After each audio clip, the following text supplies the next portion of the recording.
Est-ce que Shisui peut contrer les effets de l'omnipotence d'O et Ida? C'est une question auquel je me suis posée et j'aimerais vous partager ma théorie sur ça.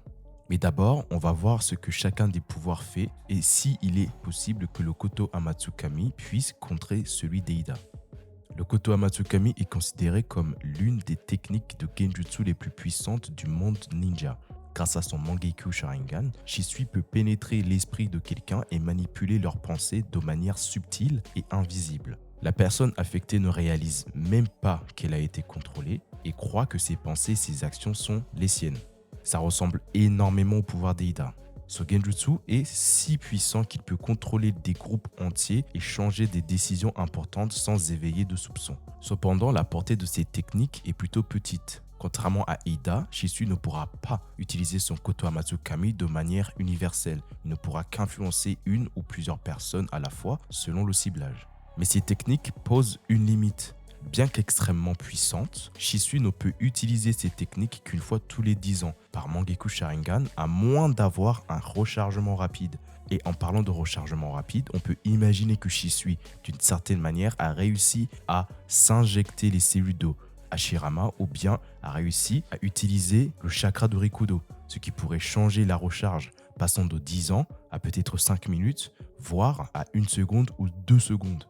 Et avec ce boost de chakra ou bien de cellules, il pourrait potentiellement augmenter la portée de sa technique, pouvant atteindre plusieurs milliers de personnes, ou bien même, s'il a le chakra du Rikudo, réussir à atteindre des centaines de milliers de personnes. Le pouvoir d'Eida, elle possède une capacité unique, dite de séduction omnipotente, qui fait que toute personne qui la regarde ou interagit avec elle, homme ou femme, tombe sous son charme et devient totalement incapable de lui faire du mal. Les individus affectés par son pouvoir sont séduits au point qu'ils ne peuvent plus la percevoir comme une ennemie et ils sont entièrement dévoués, que cela soit conscient ou non. L'avantage avec cette technique, c'est qu'elle est universelle. Son pouvoir affecte tout le monde sauf quelques exceptions, comme les Otsutsuki, en l'occurrence Boruto et Kawaki, et éventuellement ceux qui ont des liens particuliers avec des Otsutsuki. On va prendre l'exemple de Sumire et de Sarada. Mais dans notre théorie, puisqu'on a pris l'exemple du chakra du Rikudo, on sait tous que le chakra de Rikudo est un chakra de Otsutsuki, donc on va partir du principe que Shisui n'est pas affecté par le pouvoir d'Eida. Et c'est là que les choses vont un petit peu commencer à se corser pour Shisui. Le pouvoir de séduction n'est pas exactement un genjutsu. Il s'agit d'une force irrésistible agissant sur l'esprit des gens. Contrairement au Koto Amatsukami, qui est un genjutsu activé volontairement, le pouvoir d'Eida est passif et affecte quiconque entre en contact visuel ou émotionnel avec elle, ou pas du tout. Cela fonctionne même sur des individus très puissants comme des ninjas de classe S ou des chefs de village.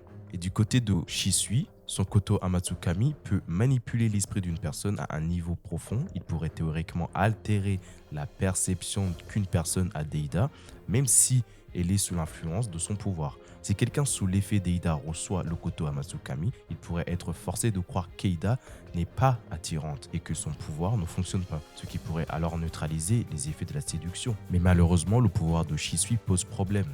Le Koto Amatsukami jusqu'à présent montre qu'il fonctionne même sur des individus puissants, mais nous ne savons pas avec certitude s'il pourrait affecter des Otsutsuki ou ceux qui ont des caractéristiques d'Otsutsuki. Jusqu'à présent, on n'a jamais vu un ninja ou bien nous n'avons jamais vu un quelconque Otsutsuki utiliser le pouvoir du Genjutsu, ce qui veut potentiellement dire que ça ne fonctionne pas sur eux.